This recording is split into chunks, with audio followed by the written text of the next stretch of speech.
ವಚನ ಸತ್ಯ ವಚನ ಭೂಮಿಗೆ ಬಂದ ವಚನ ವಚನ ಸತ್ಯ ವಚನ ಭೂಮಿಗೆ ಬಂದ ವಚನ ಆದಿಯಲ್ಲಿ ಇದ್ದ ವಚನ ನಮ್ಮ ನೋಡ ಬಂದ ವಚನ ವಚನ ಸತ್ಯ ವಚನ ಭೂಮಿಗೆ ಬಂದ ವಚನ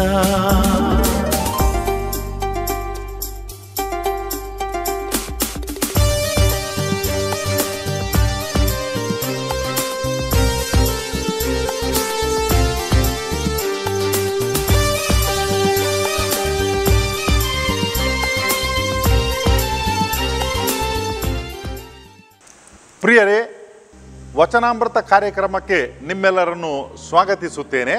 ದೇವರ ವಾಕ್ಯವನ್ನು ಆಲಿಸಿಕೊಳ್ಳುತ್ತಾ ಈ ಧ್ಯಾನವನ್ನು ನಾವೀಗ ಆರಂಭ ಮಾಡೋಣ.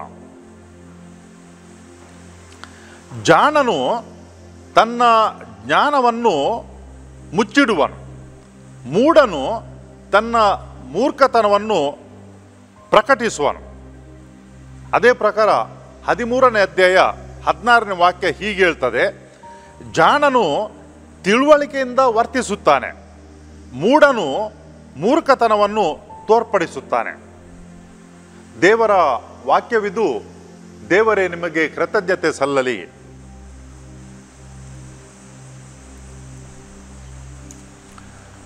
ಪ್ರಿಯರೇ, ಈ ಎರಡು ವಾಕ್ಯಗಳು 12ನೇ ಅಧ್ಯಾಯ 23ನೇ ವಾಕ್ಯ, 13ನೇ ಅಧ್ಯಾಯ 16ನೇ ವಾಕ್ಯ, ಈ ಎರಡು ವಾಕ್ಯಗಳಲ್ಲಿ ಒಂದು ಸಾಮಾನ್ಯ ಸಂದೇಶ ನಮಗೆ ಉಂಟು. ಅದೇನಂತ ಹೇಳಿದರೆ,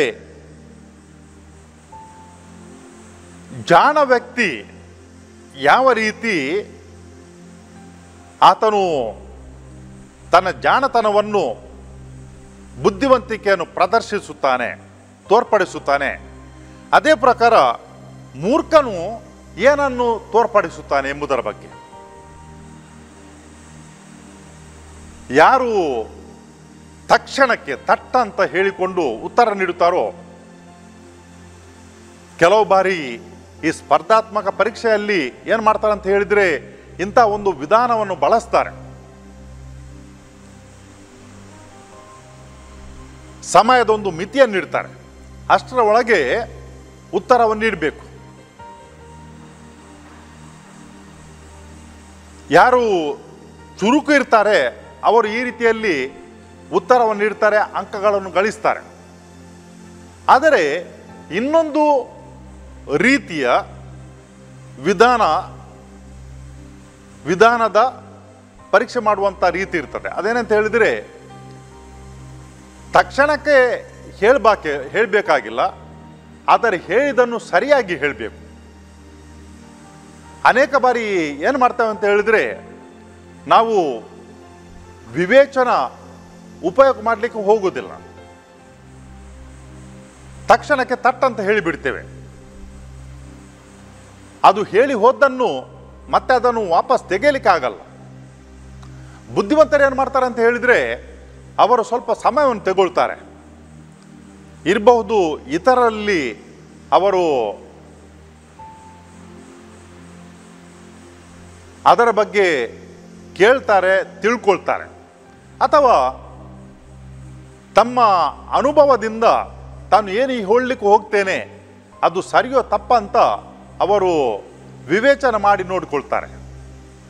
ಯಾವುದು ಒಳ್ಳೆಯದು ಇದರಲ್ಲಿ? ಏನೋ ಒಂದು ಪರೀಕ್ಷೆಗೆ ಹೋದಾಗ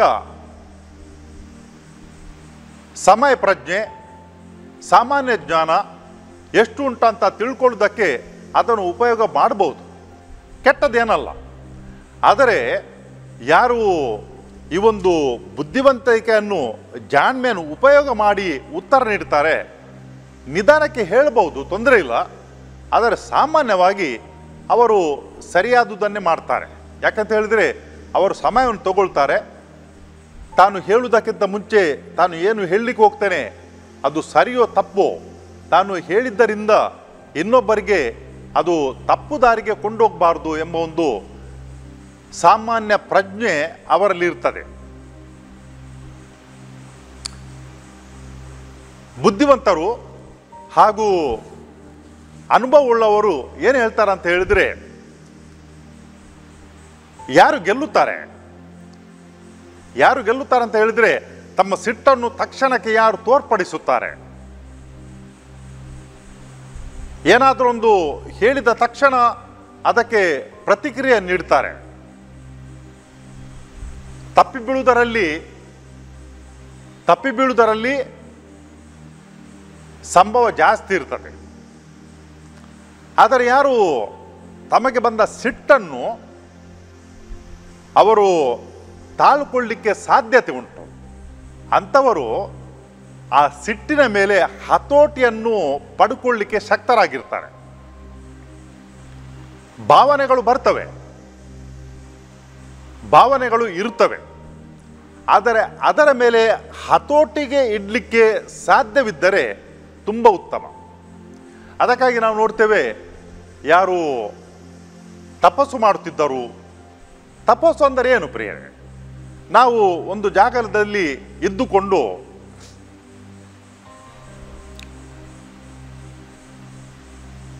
ನಮ್ಮ ಚಿಂತನ ಶಕ್ತಿಯ ಮೇಲೆ, ನಮ್ಮ ದೇಹದ ಮೇಲೆ ನಾವು ಹತೋಟಿಯನ್ನು ಇಡಲಿಕ್ಕೆ ಪ್ರಯತ್ನ ಪಡುವುದು, ಅದು ಅಷ್ಟು ಸುಲಭದಲ್ಲಿ ಬರುವುದಿಲ್ಲ. ಅದಕ್ಕಾಗಿ ಯಾರು ತಪಸ್ಸು ಮಾಡಲಿಕ್ಕೆ ಹೋಗ್ತಿದ್ದರು, ಮೆಡಿಟೇಷನ್, ಅವರೇನು ಮಾಡ್ತಿದ್ದಾರೆ ಅಂತ ಹೇಳಿದರೆ ದೀರ್ಘಕಾಲಕ್ಕೆ ಕೂತ್ಕೊಳ್ಳುತ್ತಿದ್ದರು ಅಥವಾ ಇರ್ತಿದ್ದರು.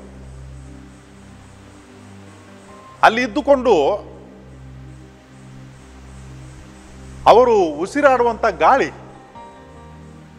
ಮತ್ತು ದೇವರ ಮುಂದೆ ತಮ್ಮ ಕ್ಷುಲ್ಲಕತನವನ್ನು ಅರಿತುಕೊಳ್ಳುವಂಥ ಪ್ರಯತ್ನವನ್ನು ಮಾಡುತ್ತಿದ್ದರು. ಎಷ್ಟರ ಮಟ್ಟಿಗೆ ನಾವು ನಮ್ಮ ಬಗ್ಗೆ ತಿಳ್ಕೊಳ್ಳಿಕ್ಕೆ ಪ್ರಯತ್ನ ಮಾಡುತ್ತೇವೆ, ಅಷ್ಟರ ಮಟ್ಟಿಗೆ ನಾವು ನೈಜತನವನ್ನು ಕಂಡುಕೊಳ್ಳಿಕ್ಕೆ ಶಕ್ತರಾಗುತ್ತೇವೆ. ಎಷ್ಟರ ಮಟ್ಟಿಗೆ ನಮ್ಮಲ್ಲಿ ಇರುವಂಥ ಶಕ್ತಿ ಮತ್ತು ಸಾಮರ್ಥ್ಯವನ್ನು ತಿಳ್ಕೊಳ್ಳುತ್ತೇವೆ, ಎಷ್ಟರ ಮಟ್ಟಿಗೆ ನಮ್ಮಲ್ಲಿರುವಂತಹ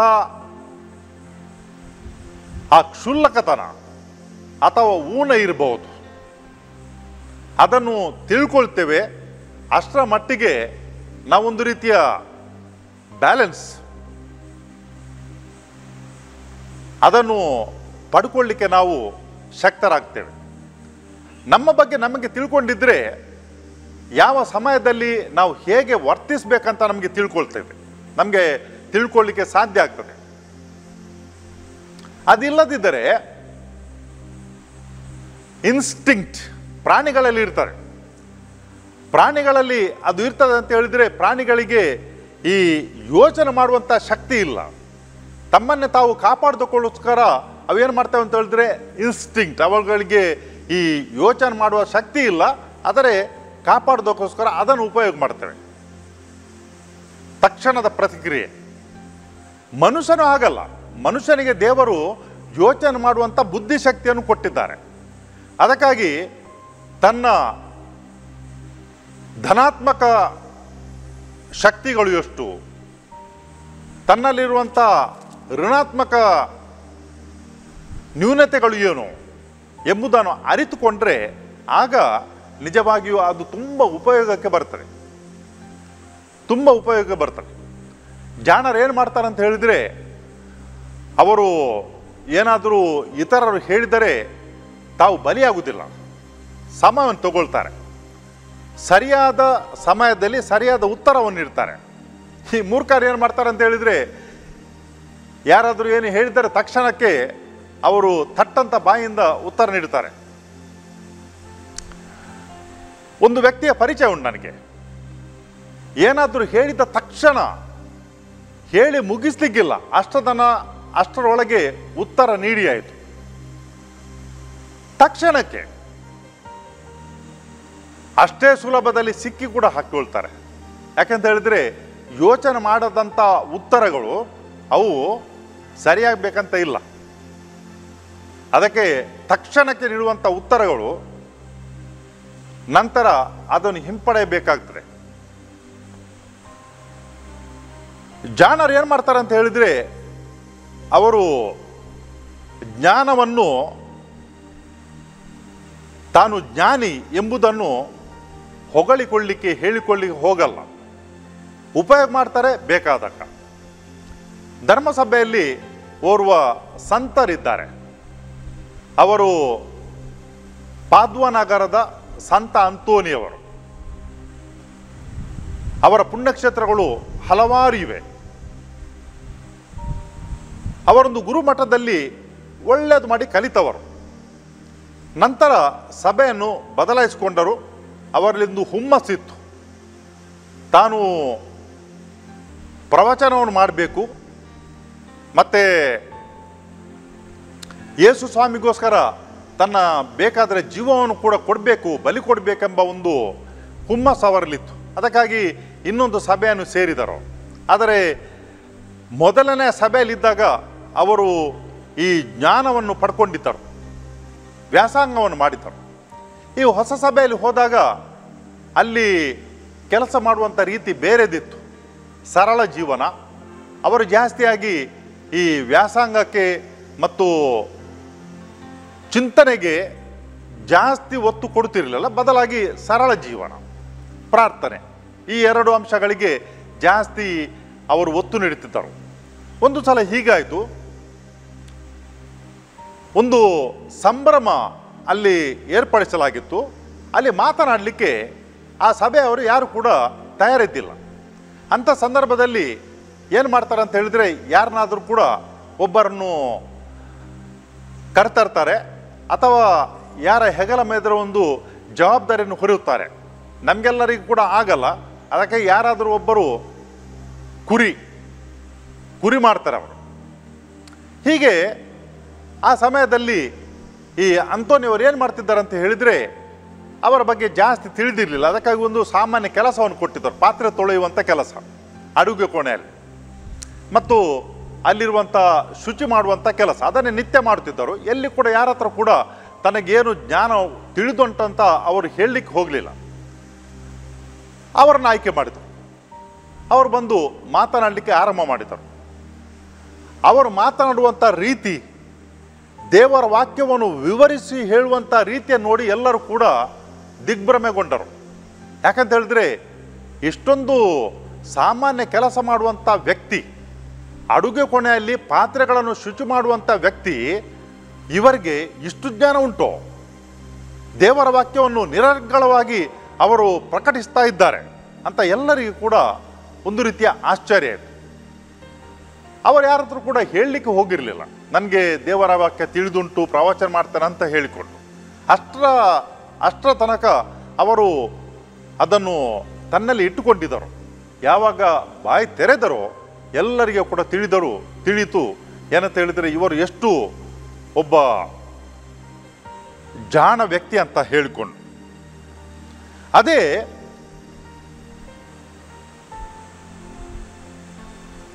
ಮೂರ್ಖ ವ್ಯಕ್ತಿಗಳು ತಿಳಿದಿಲ್ಲದಿದ್ದರೂ ಕೂಡ ತಿಳಿದಿದೆ ಅಂತ ತೋರ್ಪಡಿಸುವಂಥ ವ್ಯಕ್ತಿ ತುಂಬ ಜನ ಇದ್ದಾರೆ. ಇನ್ನೋರ್ವ ವ್ಯಕ್ತಿ ದಾದ್ಯ ಕೆಲಸ ಮಾಡುವವರು,